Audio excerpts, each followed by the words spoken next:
Ofisi hii imefungiwa lift bana, ili watu wawahi majukumu yao. Badala iwawahishe ofisini, inajikuta inawawahisha kuzimu. Asante kwa kuwa sehemu ya familia ya Plain Swahili. Ni rahisi sana kujiunga na familia hii. Unachotakiwa kufanya ni kuhakikisha tu kuwa umesubscribe, halafu kuhusu kukupa recap kali, niachie mimi Manoge Mnogesho, mzee wa vidonda mtonesho. Karibu. Siku ya leo makumi ya watu walikuwa wamechelewa kazini, hivyo watu hawa wakawa wamejazana ndani ya lifti. Mzee mmoja aligundua kwamba lifti haikusimama kwenye ghorofa yao. Kabla mtu yeyote hajachukua hatua, lifti iliruka ghorofa ya juu kwa kasi kabisa. Kila mtu alipanic, wakapiga mayowe ya hofu na kubonyeza kitufe cha dharura, lakini hakikusaidia kabisa. Kijana mmoja baada ya kuona hili limeshakuwa noma, yeye akaamua tu kulimwaga kojo hapo hapo. Ghafla sakafu ya lifti ikafunguka kama mdomo wa pepo hivi, ikiwameza abiria wote waliokuwa ndani yake. Wachache walijaribu kujishikilia kwa nguvu, lakini kadhaa walitereza na kuangukia gizani chini kabisa kule ambako lifti ilikuwa inatokea. Lifti iliendelea kupanda kwa kasi na sekunde iliyofuata ikapasua paa la jengo hilo juu kabisa, yaani ikaenda kutokea rooftop.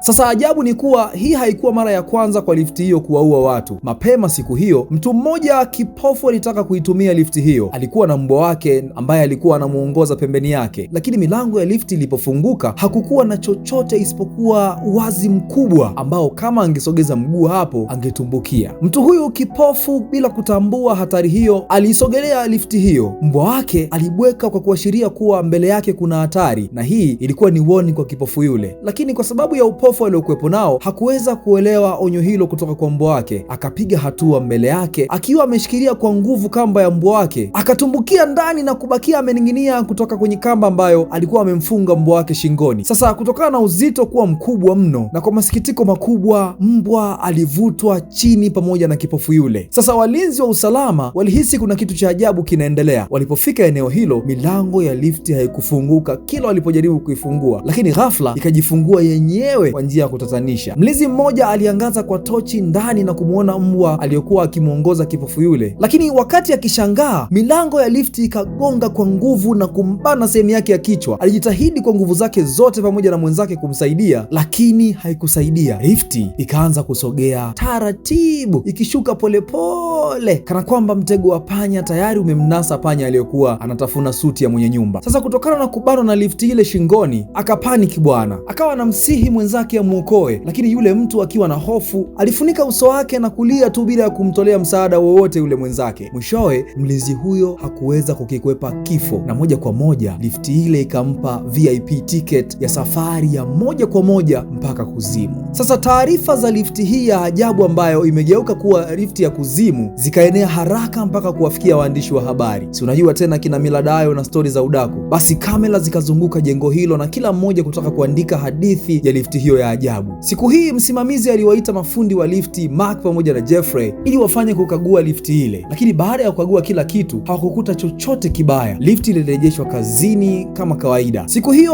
kundi la wanawake wajawazito waliingia kwenye lifti baada ya darasa la yoga, yaani walikuwa wametoka kulainisha njia za watoto. Ghafla waligundua lifti ilikuwa ikishuka kwa kasi isiyokuwa ya kawaida, na sekunde iliyofuata ikasimama ghafla kwa kishindo kikubwa ambacho wanawake walirushwa chini wote. Na wakati huo huo usalama wa jengo pia uligundua kitu kisicho cha kawaida kupitia CCTV camera. Hii tayari ilikuwa ni hitirafu ya 3 wiki hiyo. Sasa kikosi cha matengenezo kiliwasiliana haraka kwa ajili ya kuhakikisha kuwa wanarudi kazini. Ndani ya lifti wanawake wajawazito walijaribu kupiga simu za dharura, lakini hakukuwa hata na sauti yoyote, na mbaya ni kwamba hata simu zao za mkononi hazikuwa na mtandao. Lifti ilianza kuwa ya moto zaidi na joto lilizidi kupanda kadri walivyokuwa wamekaa ndani ya lifti hiyo. Waligonga milango kwa nguvu wakipiga kelele kuomba msaada. Hatimaye mafundi walifika, lakini milango ya lifti ikagoma kufunguka. Ilikuwa kana kwamba lifti imeshikwa na pepo fulani hivi. Ghafla mmoja wa wanawake alipiga kelele kwa maumivu. Alikuwa anaingia kwenye uchungu wa kujifungua. Kisha maji ya mwanamke mwingine yakapasuka, kwa maana ya kwamba ameingia kwenye leba ndani ya lifti. Na ndani ya lifti kila mmoja anaonekana ameshakumbwa na balaa lake. Wengine walikuwa tayari wameshazimia kutokana na joto pamoja na wingi wa hofu. Mlinzi mmoja wa usalama alikimbia na shoka akijaribu kuvunja mlango, lakini fundi alimzuia akiogopa angeifanya hali kuwa mbaya zaidi. Walipokuwa wamebishana, lifti ghafla ikaanza kushuka. Kila mtu alichanganyikiwa na kuogopa sana. Waliharakisha kwenda ghorofa ya chini, na milango ya lifti ilipofunguka, hatimaye wakashangaa sana kusikia sauti za vilio vya watoto wachanga zikijaza hewa ya jengo hilo. Kwa bahati nzuri hakukuwa na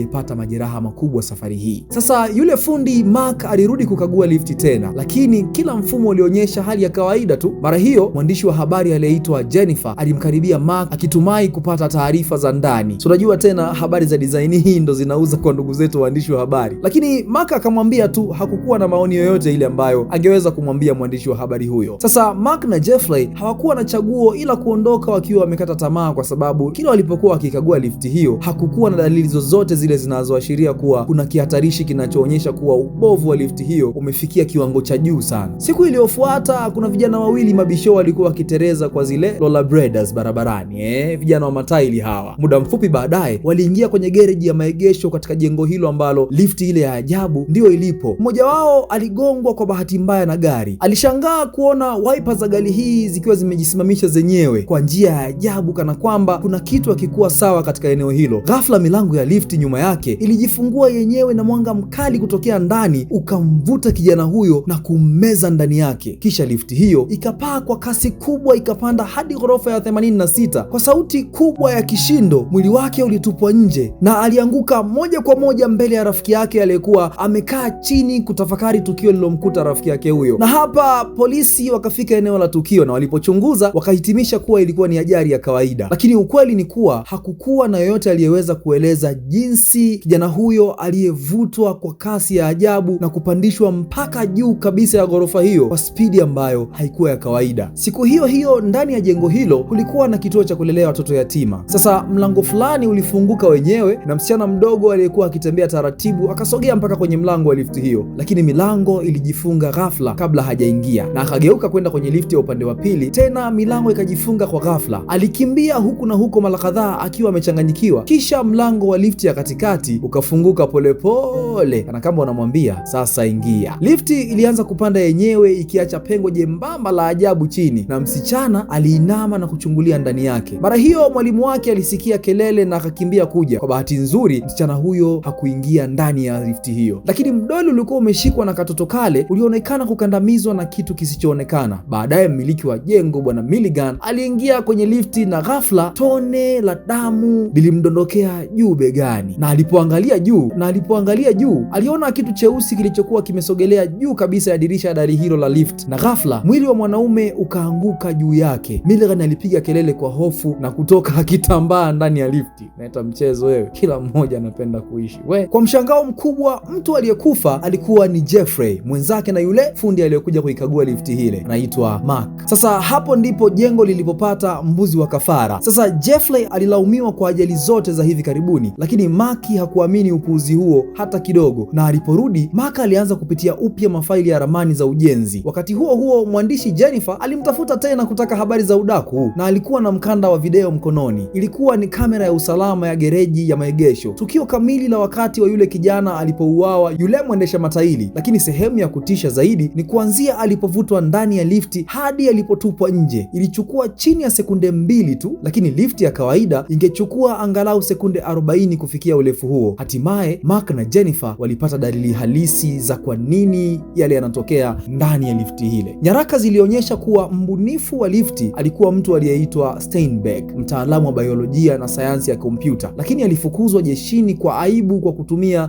rasilimali za serikali kinyume cha sheria. Ili kufikia mzizi wa tatizo, Mark aliamua kuingia kwa siri kwenye shimo la lifti. Kwenye ukuta wa shimo la lifti aliona majimaji yenye kunata kama uteute fulani hivi, kana kwamba kuna kitu fulani kilikuwa kinatambaa hapo, na hapa akapata kiu ya kutaka kudadisi uteute huu unatokea wapi, na akatoa zana zake za kazi kwa ajili ya kufungua sehemu ambayo ilikuwa inaonekana imefungwa. Ghafla akaona moyo unaodunda uliounganishwa na mtandao wa waya uliosokotana hivi. Huu lazima ulikuwa chanzo cha kila kitu kinachoendelea ndani ya lifti. Mark aliinua kisu chake na kuuchoma moyo huyo kwa nguvu, lakini hapo hapo lifti iliyokuwa juu ikaporomoka kwa kasi. Ilikuwa inakuja moja kwa moja kumwelekea Mark, lakini sekunde ya mwisho alijizungusha na kuponyoka kwa taabu. Mark akaona usiniletee utani, akaamua kuchukua RPG kabisa. Alikuwa anaenda kuangamiza moyo huo wa kutisha kabisa, lakini ghafla bunduki ikabonyezwa mgongoni mwake. Ilikuwa ni Steinbeck, yule mbunifu wa lifti hiyo. Sasa Mark akamwahi na kumnyang'anya bunduki haraka, wakaanza kupigana. Wakati mapigano yanaendelea, Mark akaonekana kuzidiwa nguvu na ilibaki kidogo hivi tupiwe katika shimo la lift, na hapa akapata msaada kutoka kwa Jennifer, yule mwandishi wa habari. Mark akapata nafasi ya kuifikia RPG na kuielekeza kwenye moyo. Steinbeck alijitupa mbele ya moyo na alikuwa tayari kufa kwa ajili ya kazi ya maisha yake. Wakiwa watatu wamesimama katika mkwamo wa hofu, ghafla waya wa chuma ukarushwa kutokea nyuma, ukajifunga kwenye mwili wa Steinbeck na kumvuta kizani, kisha waya huo huo ukamshika na Mark pia. Sasa Jennifer akatokea na kumsogezea ile RPG Mark, na Mark akaulenga ule moyo kati na kufyatua. Moyo ulilipuka vipande vipande na Mark akarushwa nyuma kwa nguvu ya mlipuko, na Steinbeck hatimaye akalipa gharama za mwisho kutokana na kile ambacho alikuwa amekitengeneza. Na huu ukawa ndio mwisho wa lifti ya kuzimu. Na hii inaonyesha kwamba kuna lifti nyingi duniani. Unaweza ukawa unatafuta lifti ya kukuwaisha kazini, ukapata lifti ya kukuwaisha kuzimu. Mimi naitwa Manoge, Manoge. You're welcome. Subscribe.